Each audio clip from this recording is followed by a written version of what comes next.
So what the affirmative, they're just saying a couple of different things, but I want to focus on this one first.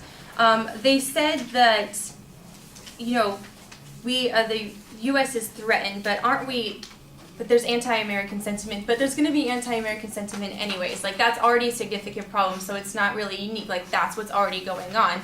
And they're only going to be more upset with us if we go and attack. We shouldn't attack because they are already angry at us, but then it's like, okay, no, they're mad at us, so just attack them anyways, but it's going to make things worse, and that's going to spur retaliation against the United States, and that's what the disadvantage and that's what the negative that we are saying, that there is a chance, and it will happen, that if we go and attack them, people are going to be mad. It's going to make Syria mad. Russia is their ally. They're going to be mad, and they're going to then come at us. And it does say here that an attack on the United States allies could draw a threatening response. William Germany, editor of World News at USA Today, posted on August 31st, access on September 14th. Syria launches attacks on neighbor Israel to draw a response that would threaten the fragment of the Middle East. U.S. allies that oppose Assad but do not want to be seen as supporting Israel, such states as Jordan, Saudi Arabia, Turkey, and the United Arab Emirates. So there is that chance that we are going to make things worse, not only for ourselves, but we're also going to make it worse for our allies. And that's one of the points that we are trying to make is don't go in, don't mess it up there, don't mess it up for us, don't mess it up for our friends. It's going to cause a giant explosion, just a mess.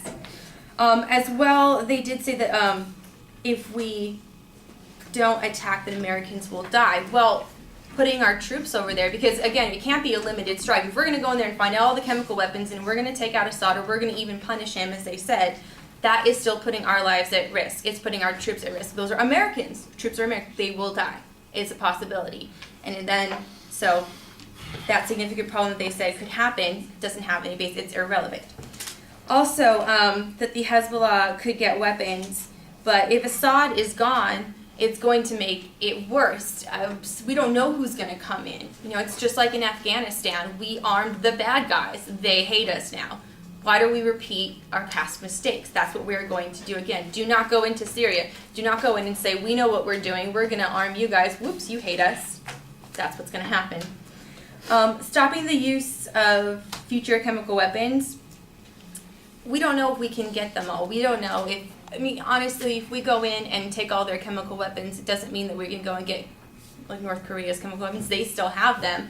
We're really not going in there and sending a message to everybody else like, hey, Assad, we're mad at you, we're attacking you, and then everybody else is going to say, whoops, and just give our chemical weapons over.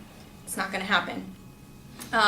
Really, the solvency in the affirmatives argument, basically saying that we go in and everything's going to be better, doesn't work. The argument, the disadvantage is trying to say is that if we go in, we are going to have our allies be threatened. We are probably going to get somebody worse to be in Syria, and then we're deeper in another war.